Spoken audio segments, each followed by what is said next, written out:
Hi, I'm Mike Duggan. I've been teaching restorative dentistry for over 32 years now and to over 6,000 dentists. This video shows how I do it. Real-time, mannequin-based, hands-on, point of view, and patient real. If you are a pre-dental student, an aspiring teacher, an international dentist, join me at Duggan Oral Design, dugganoraldesign.com.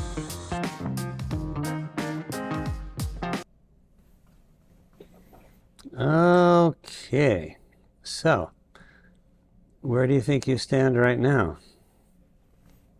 So the isthmus width, it's more than one. Yeah, a little bit, but not terribly much. You're tending to undermine your marginal ridge, so look the way I am so that you can see you're leaning the burr toward the marginal ridge. So it's all a matter of what direction you're looking to determine what you can see, right? So when I look down the axis, I want to see that wall. But your wall height's fine, so your general position's pretty good in that area. And so the middle of the contact is about here, so you're almost far enough lingually, but of course you have to come way out here on the facial, right? Yeah. Okay, and I forgot to do that. Okay, so that's what you have to do next. So go ahead and go a little bit farther lingually and then cut the angle, and then a lot farther facially, cut the angle in. Make sure you come in far enough and then make a gradual curve to join the isthmus, and then we'll look at it again before you try to go gingerly. Okay? But I shouldn't go gingerly right now, should I? Absolutely not. That's why I said we'll look at it again before you go gingerly. Yeah. Mm-hmm. All right, thank you.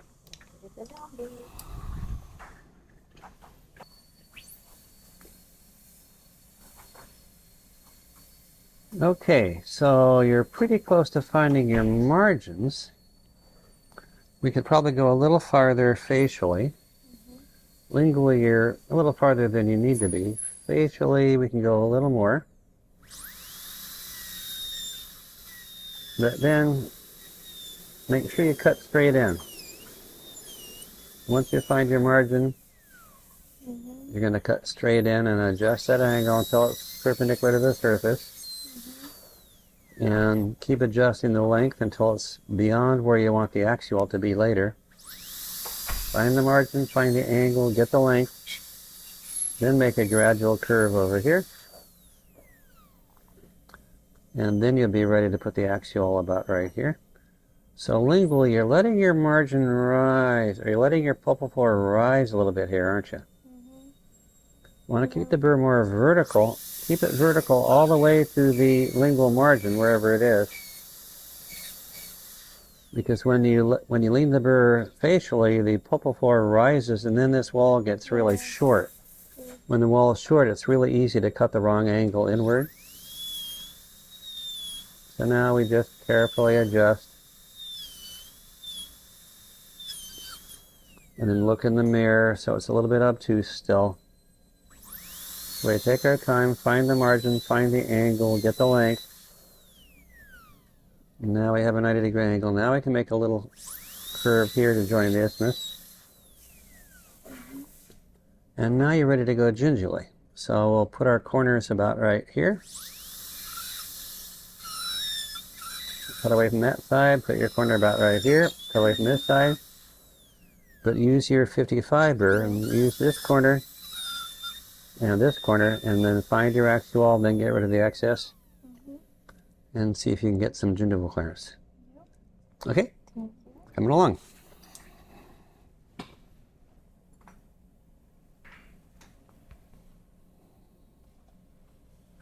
Okay, so I like your gingival clearance right now. You're tending to hit the adjacent tooth a little bit too much like this. So if you're trying to look down the axis when you're doing the prep, you're always going to lean the burr into the adjacent tooth. So I always look this way. So you know the angle difference between this and this. Okay, got a little hook on that facial still. So you could go back to the occlusal. You can always go back to the occlusal and change that. Change the margin, change the angle, get the length, get the curve, then find the corner, and then get rid of the excess along that wall all the way to the margin and all the way to the gingival, so the gingival part matches the occlusal part. Now we have a flat floor, 90 degrees, all the way down to the gingival floor.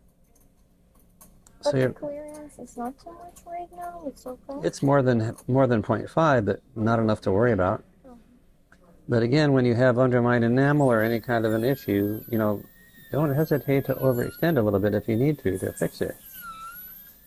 Next time you can learn how to avoid the problem in the first place. Now over here, that's a pretty good position for the corner. You got some excess along that wall. So here's the corner now, get rid of the excess. We can get rid of the excess along the gingival like this. Again, I can see exactly how close I am to the adjacent tooth. Now there's a nice corner and a nice flat wall all the way down to the gingival. Use that corner. Use this corner. So you can try putting retentive grooves with the hand instrument here and here, then angle the gingival floor. Okay? And then once you finish doing that, go ahead and start on 12DO, but you're going to have to get a wedge and wedge 12 into contact with 13. So I'll get you a wedge in a couple minutes. Okay?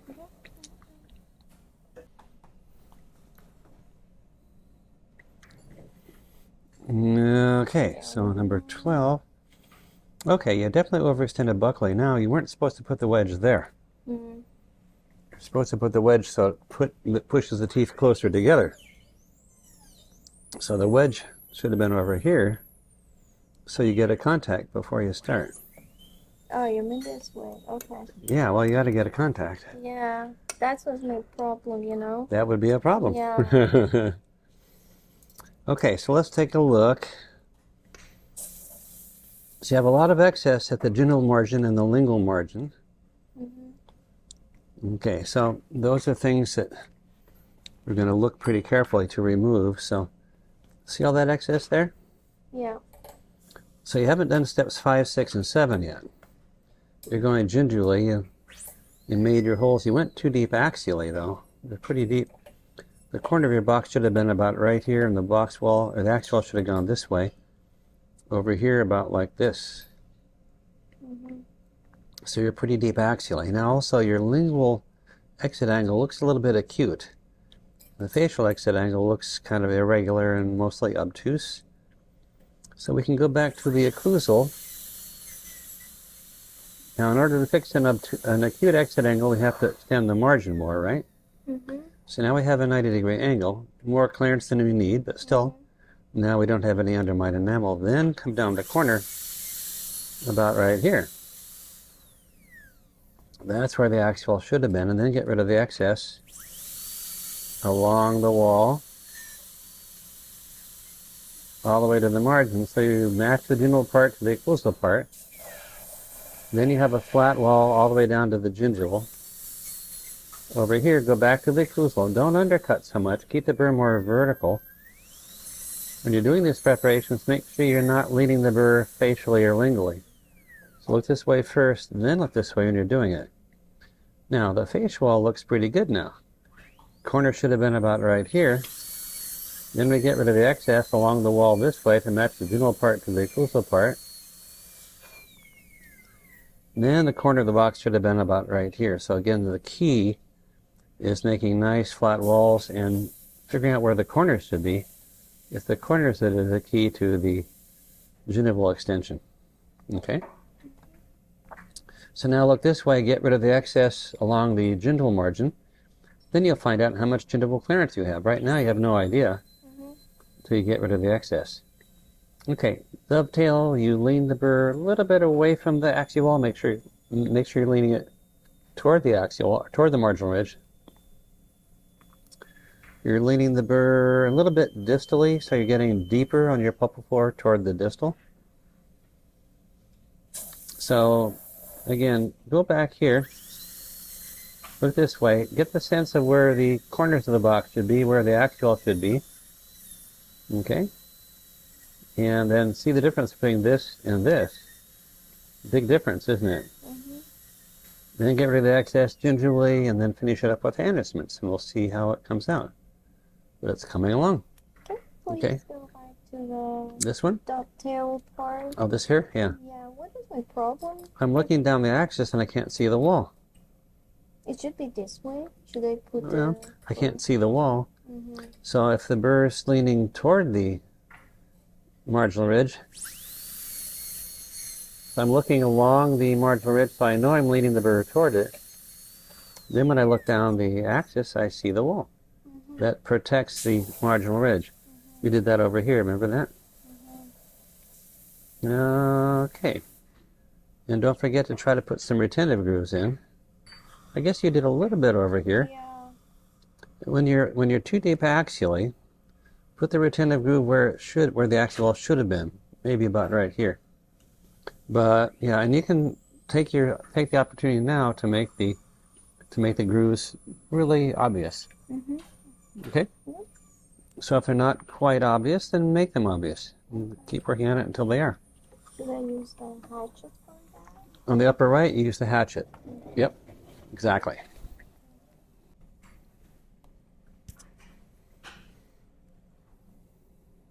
Okay, so for 12, so we talked about most aspects of that. Of course, if you'd had a little bit more obtuse angle on the facial angle, that would be good for composite. You ended up damaging the lingual margin a little bit. Maybe I could just take this burr. Now, if you bevel the proximal margin on a composite prep, it's okay, but not for amalgam. But when we're doing the gingival bevel, I'm going to put the burr parallel to the lingual wall and come down the lingual wall, cut into the gingival margin, and then cut away from the lingual wall toward the middle, with the burr leaning toward the axis of the tooth quite a bit, and put it against the facial wall, cut gingerly right there, and then away from the facial wall toward the middle. When the two areas come together, then you have the complete bevel all the way from the facial to the lingual. That's what we're looking for. Okay? So I'll try to keep things a little bit smaller when you're doing the 4MO composite now after you change these teeth. You're going to try to make sure you get some slightly obtuse exit angles, and then you can put your bevel on yourself this time. Cool.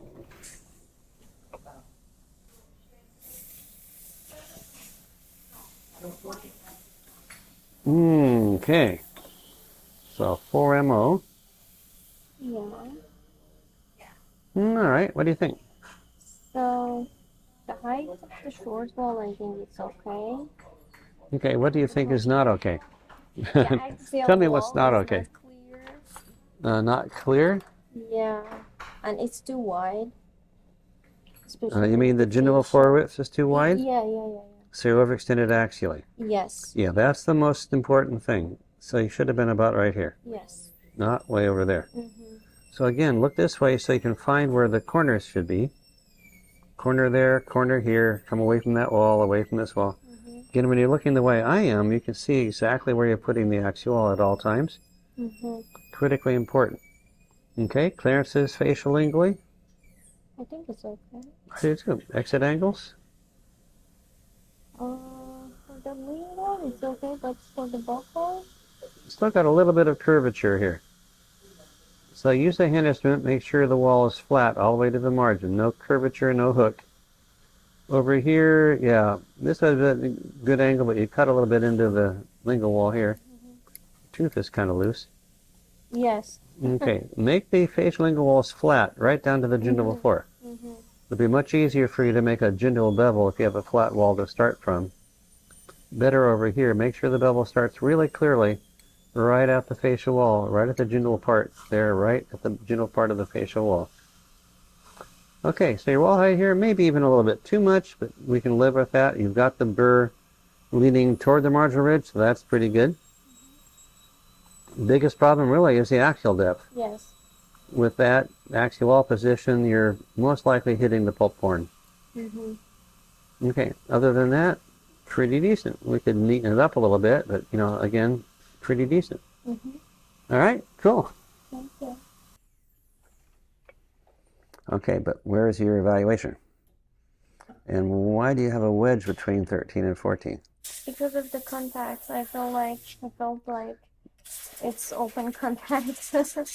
On the distal or the Um, mesial here? Mesial here. Yeah, well, maybe it was.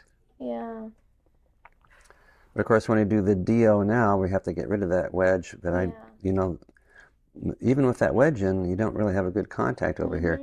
Over here, you have a better contact. So that's where we plan ahead, make sure that we're ready to do the DO. Because MO here was better, but... You mean you had a contact? You had a better contact over here? Yeah. With this one, having the wedge in there from yesterday, you know, certainly made it so you can't do the MO here. All right, so what do you think about this? So this is an amalgam prep, right? So what do you think about it? Where's your book? Let's take a look at your evaluation page. So that's where your thoughts are all put down on paper.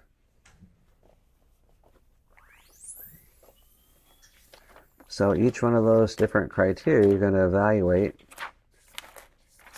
so you have a pretty clear picture of each aspect of it. So what are the things that you thought were most serious? It's about the angle. What angle? Facial here. The facial exit angle? Facial, yeah. Okay, so what did you think about it? It's not 90 degrees. And what is it?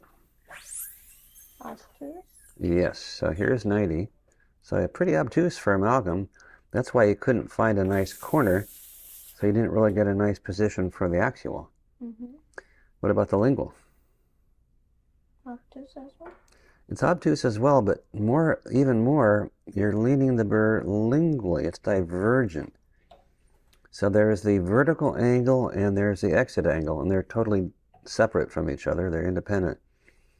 But having an obtuse angle is one thing, but when you lean the burr lingually away from your eye and don't check to make sure that you're keeping the burr vertical, it will mess up that lingual wall pretty fast.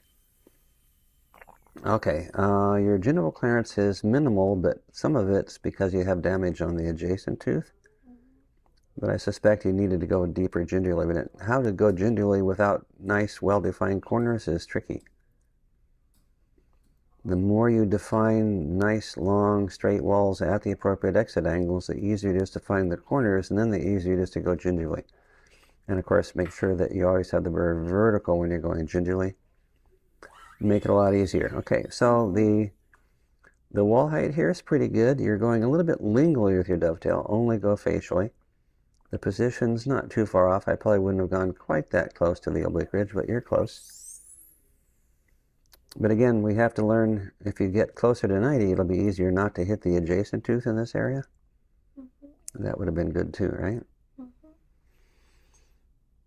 Okay, so all right, do a little bit more work on this one, including retentive grooves, but you know, get the feeling for how it is to sharpen up the internal line angles. Then you can take this wedge, not really wedging very well, but make sure you have a good contact here before you start the DO, and I'll demonstrate that in a minute. Okay.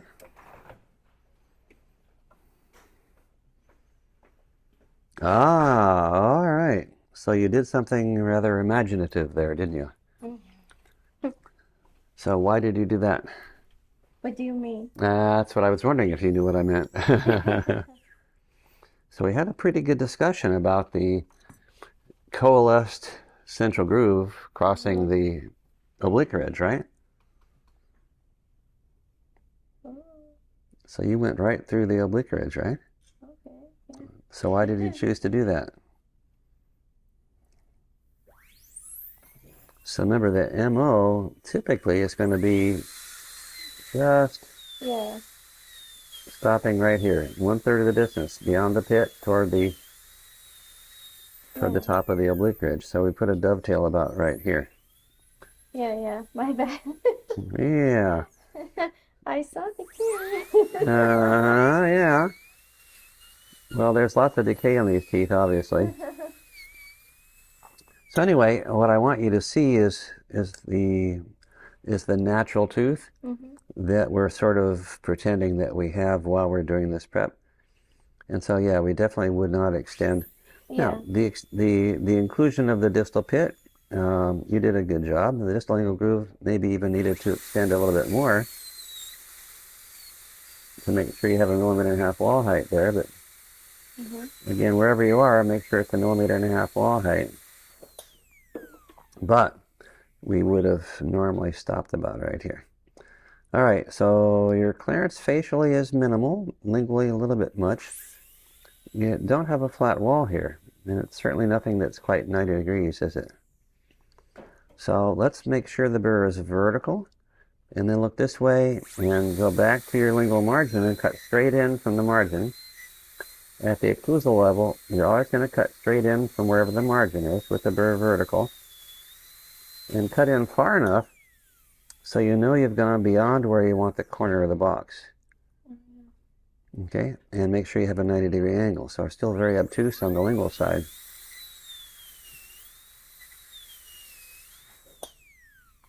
So we're getting closer to 90.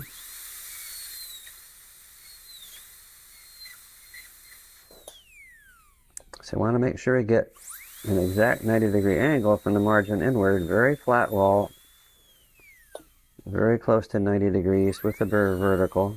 Don't be trying to undercut much. And then we're going to round over these corners.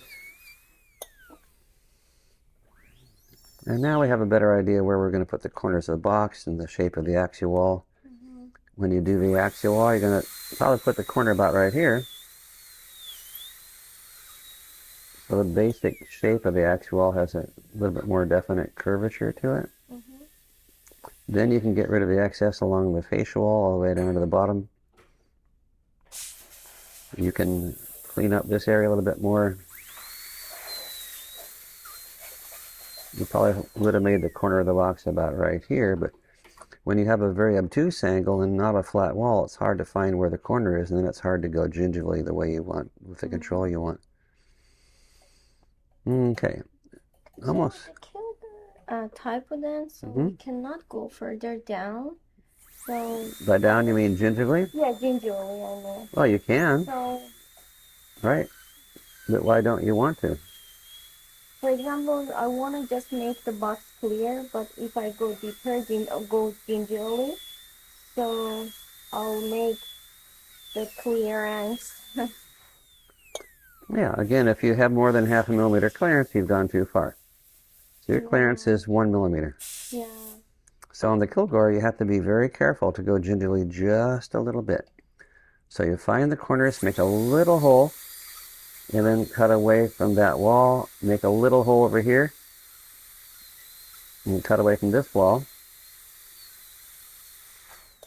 And then get rid of the excess along the walls, all the way down to the gingival.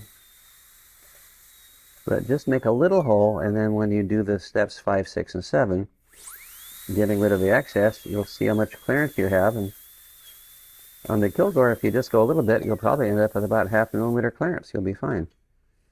But you went farther than you needed to. Now, you had a little trouble figuring out how deep you were pulpally because you didn't have a wall to measure right here. Normally, we put the distal wall right there, a third of the distance between the pit and the top of the oblique ridge, and then measure the height of the wall at 1.5. So you didn't quite have a wall to measure there. But your pulpal floor position, even though it's not very horizontal, not very flat, your position's not too far off. As far as I can tell, there are no walls that are shorter than 1.5 mm. Okay, but you could have had an axial wall that's half this size, half this height, because again, we don't care how high it is. We care how much gingival clearance we have. So just a little hole.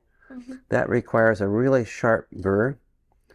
You need to have a 55 that has a really new sharp end so that you push just a little bit, you get a little hole, a little bit here, a little hole, and then trim off the excess, and then you get the clearance pretty easily. Okay? All right.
Okay, so looking along here, so yeah, you've cut away too much of your triangular ridge over here.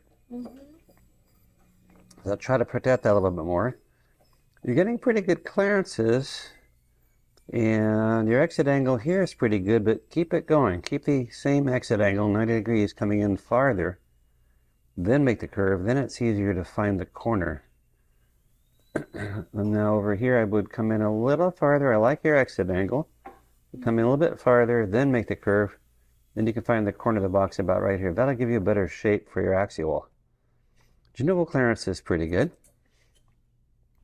You're a little bit off of this groove. This one's okay. So looking along the arch, we want to lean the burr lingually. Sometimes you have it leaning facially. Okay, so we keep it leaning lingually all the time. Go right into the distal groove, into the distal buccal groove. And then always leaning lingually, and this wall is kind of short, so we want to make sure. It probably would have been best to cut into this triangular ridge a little bit more, and then cut into this triangular ridge a little bit less. That would have kept the center groove a little bit more centered. And again, lean the burr lingually. Make sure you're looking the way I am right now, so you see everything you need to. Keep the end of the burr at the same level everywhere. And make sure all the walls are the same height everywhere, and then you can't miss. Now we'll come around this direction to do the box. So we can look this way when you're doing it, and then just lean this way a little bit to see how you did. Okay, and as I indicated, you're not too far off here, but let's see you come in a little farther with a 90-degree angle here. A little farther with a 90-degree angle here, and then you can't, just try to make the corners a little bit more defined about here and here, and then you can see if you put the corner here and here and cut away from this wall and away from this wall, your axial wall is never going to be way over here. So looking this direction allows you to see where the axial is at all times. Anyway, pretty close. So finish that up, angle the gingival floor, place retentive grooves. But place retentive grooves where the corners of the box are. Don't place retentive grooves necessarily as deep as you could over here. I'd put the retentive groove about right here, not over here. I tried to put the okay. groove. I don't know if it's enough. Well, yeah, if it's hard to see, then it's not enough, because if you can't see it, the amalgam can't see it either. But yeah, I see there's a little bit of a sharp corner there. Yeah. This looks like somebody visited a... much more facially. Yeah, but if you're a little bit too deep axially, keep the retentive groove a little closer to the DEJ, wherever the DEJ would be. But again, we're going to keep the burr more vertical, find the margin, find the angle, get the length, then make the curve, then find the corner, then get rid of the excess along that wall. And, with the 55 burr, you should be able to define that corner really cleanly about right here. I can get rid of that step a little bit.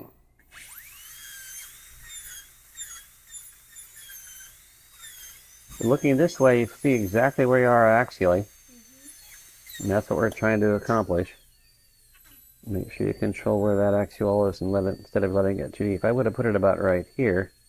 You still could have made your retentive grooves nice. Anyway, you can get rid of the hook of unsupported enamel with that facial margin, sharpen the internal line angle, and put your retentive grooves in again, but not quite as deep axially, and make sure they're really obvious. Okay, we really want nice, obvious retentive grooves. And we get that more easily if we make nice, obvious corners, which we get by making nice, long, straight walls on the occlusal. Okay. All right, so work on that a little bit more, and then we'll be looking pretty good. You can start on tooth number 29. Cool. Yep.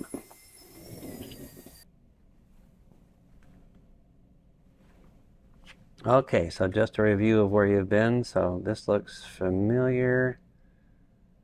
And so we did a fair amount of work on that one. Then over here, so your facial wall is still kind of rough, and the internal line angles aren't quite as square as they could be. I tried to smooth it, but... Yeah, did you try to smooth it with the burr? Okay. Well, let's see if we can smooth it a little bit more with the burr.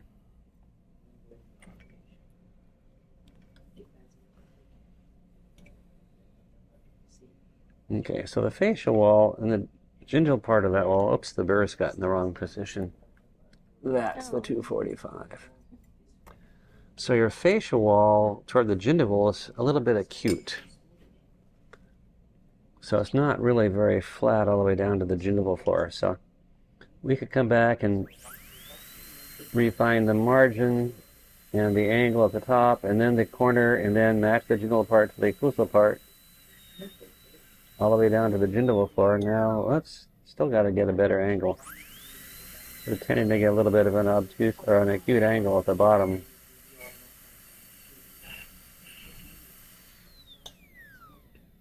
So you got the retentive groove in there pretty strong, but but you didn't have a very flat wall all the way from the occlusal to the gingival. Now over here your wall's a little flatter. It's a little bit obtuse. It's a little bit curved. So start the margin, cut straight in, make a curve here, find the corner, match the gingival part to the occlusal part. The better defined you make the corner, the easier it is to put the retentive grooves in. Okay, but anyway, you made a pretty good attempt on the retentive grooves. Now you angled the gingival floor too much. Mm-hmm. Okay, so when you, this is composite or amalgam? Oh, good. So since we made 90-degree exit angles, that's pretty good. But your amalgam's going to hate that gingival margin, won't it? Mm-hmm. So you angled it so much, it's like a huge bevel. So you want to keep the gingival floor flat mostly, and then just angle it a little bit. And that'll give the amalgam nice and strong, and that'll be fine. But in this case, it's basically weakening the amalgam at the margin. Okay, so I like your clearances and your exit angles. And so this is amalgam, right? Mm-hmm. So you're very slightly obtuse, but not enough to worry about. We talked about the occlusal already. Mm-hmm. If you want to get a little closer to 90, we could just start the same margin and cut in a little bit more again. But, you know, the axial should have been about right here, right?